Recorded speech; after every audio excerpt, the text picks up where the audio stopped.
అయోధ్యలోని కనక్ భవన్ ఇది.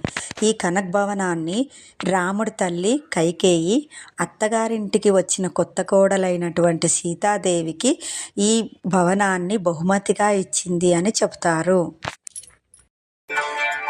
జగదానందకారక జయ జానకి ప్రాణనాయక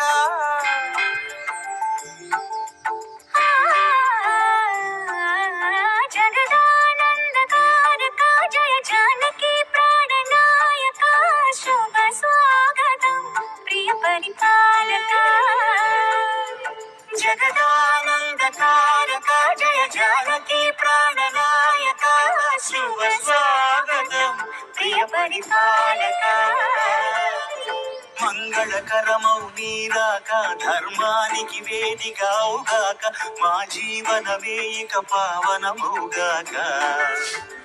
మీ పాలన శ్రీకరమౌగాక సుఖ శాంతులు సంపద నిడుగాక నీ రాజ్యము ప్రేమ సుధామయమౌగాక.